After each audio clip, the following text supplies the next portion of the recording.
Selamat malam pemirsa semua. Ketemu lagi dengan saya Ko David. Kita semua tahu sebentar lagi eh, Indonesia U23 akan ketemu dengan Korea Selatan. Jadi semifinal Piala Asia U23. Nah, tentunya sebagai warga negara Indonesia kita selalu bangga dengan apa yang dicapai oleh U23 kita pada tahun ini 2024. Banyak eh, pengamat bola selalu optimis bahwa dengan kembalinya Nathan Choaon, Indonesia bisa eh, melawan Korea Selatan dengan baik gitu loh. Nah, memang dari pertemuan-pertemuan seperti dari dulu sampai saat ini, Indonesia U23 nggak pernah menang lawan Korea. Tapi itu dulu, ya. Untuk saat ini, saya pribadi justru menjagokan Indonesia. Kenapa? Banyak faktor yang harus kita lihat dari pertandingan pertama dengan Qatar. Indonesia kalah dengan dibantu wasit, ya. Jadi wasit itu ibarat eh, berat sebelah, tidak jujur. Nah, dengan 9 pemain Indonesia aja masih bisa mendapatkan banyak sekali peluang dan menguasai pertandingan di akhir-akhir 5 menit terakhir. Pada saat melawan Jordania, kita lihat memang eh, luar negeri secara Indonesia selalu menjagokan Jordania. Nah, Indonesia pun sangat sulit melawan tim dari Timur Tengah. Tapi pada saat melawan Jordania dengan tampilnya Ivan Jenner sama ada di belakang sama Nathan Choaon ada di tengah. Nah, kita lihat semua serangan itu dipatahkan oleh Nathan Choaon.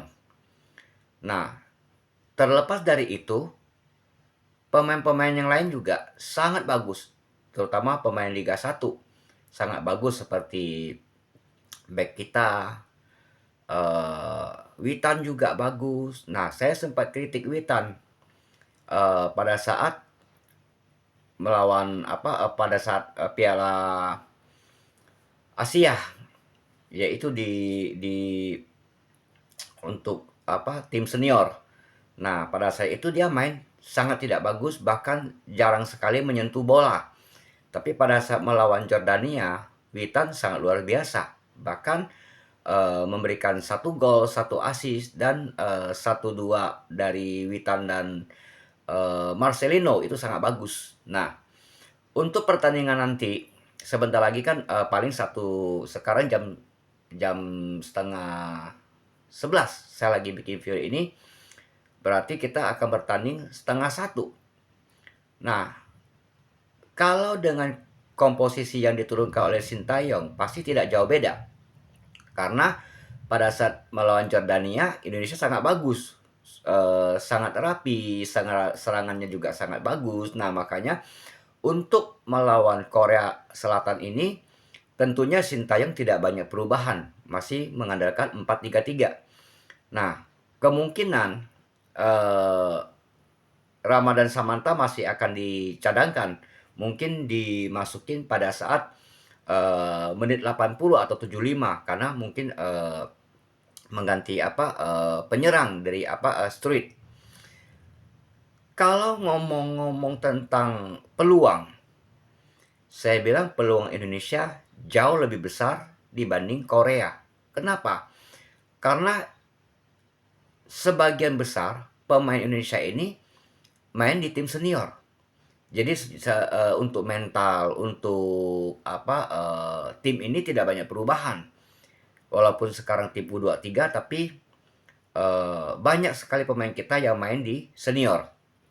Nah, mungkin luar negeri oke menjagokan Korea akan menang, tapi yakinlah nanti malam saya sendiri memprediksi bahwa Indonesia bisa mencetak 3 gol dan menangin pertandingan ini antara 3-1 atau 3-2. Saya yakin Indonesia pasti menang. Nah, setelah masuk semifinal, otomatis kita bisa menang 1 game aja di semifinal, bisa masuk ke final. Kita sudah masuk ke Paris. Kita udah hadir ke Paris ya kan untuk Olimpiade. Nah, itu yang pertama kali kalau memang bisa. Banyak pertanyaan-pertanyaan dari saya juga lihat di channel-channel lain tentang apakah Sintayong bisa profesional. 100% I agree. Sintayong itu profesional. Sintayong pasti bisa membedakan negara sama profesionalitas dia bekerja. Sebagai seorang pelatih timnas Indonesia, Sintayong sudah menunjukkan tajinya dengan mempoles pemain-pemain Liga 1 bisa sama kualitasnya dengan pemain naturalisasi atau pemain keturunan. Nah, lebih pasnya kita ngomong pemain keturunan, bukan naturalisasi, karena mereka juga warga negara Indonesia murni, ada darahnya. Jadi kalau saya berharap teman-teman tidak bilang naturalisasi lagi, jadi keturunan. Nah, kalau saya prediksi bukan 50-50, tapi 55-45 untuk Indonesia. Karena saya yakin Indonesia jauh lebih baik dibanding Korea.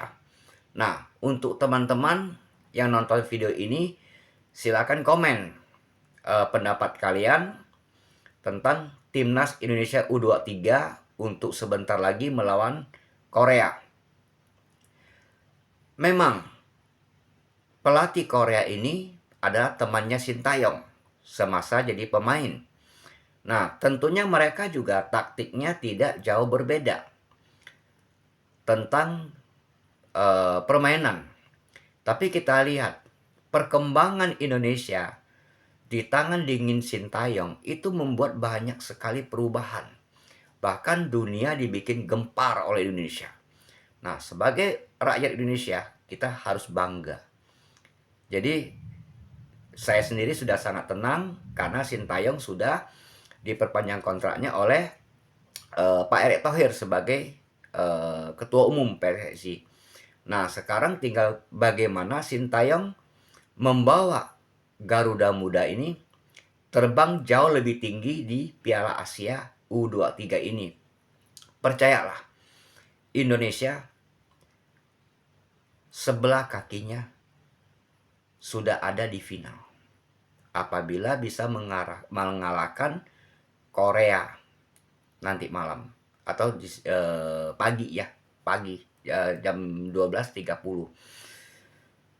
Dengan sangat optimis dengan pemain yang lengkap, apalagi Samantha sudah kembali, back kita dari kiper ada Hernando Ari pasti diturunkan sebagai pemain pertama.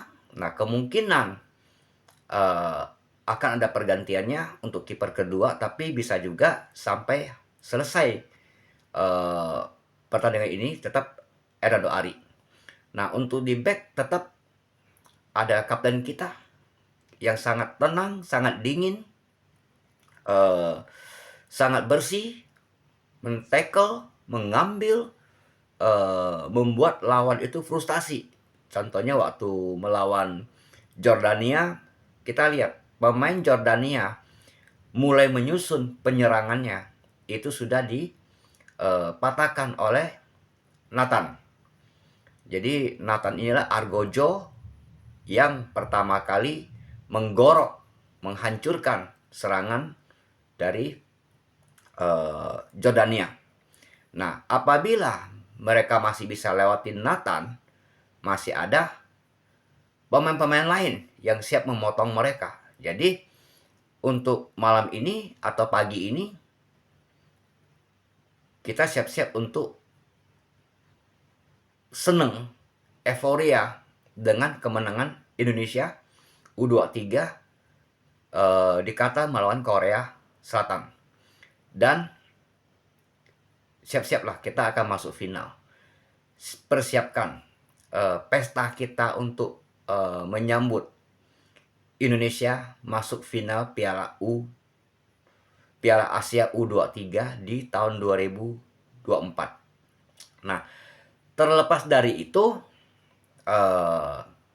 banyak pro dan kontra, banyak yang senang, banyak yang tidak tentang pelatih kita Sintayong.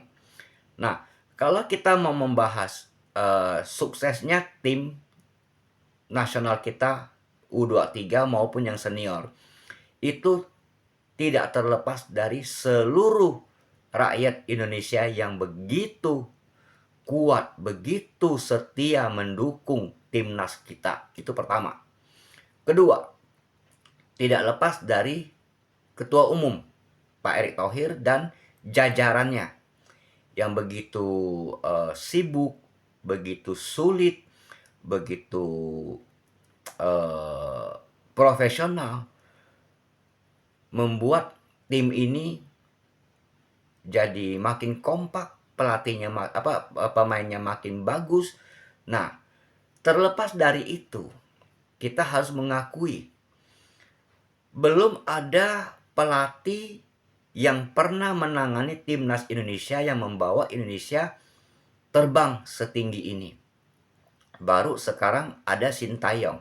Pertanyaannya, apakah ada pelatih yang jauh lebih bagus? Oh, banyak. Contoh di Inggris ada Pep, ada pelatihnya Liverpool, Klopp, ada lagi kita lihat ada di Serbia, ada Thiago Motta di Italia, dan ada Marcelo Lippi yang sudah pensiun, ada Capello, sangat banyak. Nah, kalau untuk saat ini, untuk pelatih yang berasal dari Asia, Sintayong memang number one. Dan dia membuat tim kita begitu kompak, membuat tim kita begitu ditakuti oleh negara-negara di Asia Tenggara, Asia juga, bahkan di Timur Tengah. Saat ini Indonesia sudah merangkak naik peringkat dunianya, mungkin sebentar lagi akan masuk ke 100 besar. Kalau sekarang kalau nggak salah masih 134. Nah, dengan senangnya saya pribadi tentang Sintayong yang sudah diperpanjang kontraknya oleh Pak Erick Thohir atau PSSI. Tentunya sangat profesional yang ditunjukkan oleh Pak Erick Thohir. Nah, sekarang kita tahu Coach Sintayong ini punya impian, punya target pribadi untuk membawa Indonesia masuk final. Itu sangat wajar kalau kita lihat dari permainan Indonesia saat lawan Qatar, kita dirampok oleh wasit yang tidak jujur, tidak netral, yang memberatkan Indonesia, membuat Indonesia tinggal 9 orang. Nah, di situ pemain-pemain kita tidak patah semangat, mereka tetap berjuang atas instruksi dari Coach Sintayong. Bahkan lawan Australia kita optimis dan pemain optimis, tapi di luar Indonesia banyak yang meragukan pertahanan kita gitu loh. Tapi Coach Sintayong dan seluruh pemain kita, tim kita semangat demi merah putih, bahkan kita menunjukkan kita bisa mengalahkan Australia. Nah, pertanyaannya, setelah kita mengalahkan Korea, siapa sih yang kita lawan di semifinal? Bagi saya, siapapun yang ada di hadapan kita, yang ada menghalangi prestasi timnas U23, maka Timnas U23 tidak akan gentar untuk melawan yang menghalangi Timnas U23 untuk menjadi juara Asia U23 pertama kali. Jadi, untuk teman-teman yang setuju dengan video saya ini, dengan komentar saya ini, silakan berkomen lah. Berkomen, terus bantu saya subscribe, like, and share video saya ini. Tentunya tanpa kalian, channel saya ini tidak akan bisa berkembang. Untuk itu, saya berharap teman-teman bisa membantunya. Bersiap-siap untuk kemenangan kita pada pagi ini. Sampai jumpa dengan saya, Ko David. Bye-bye.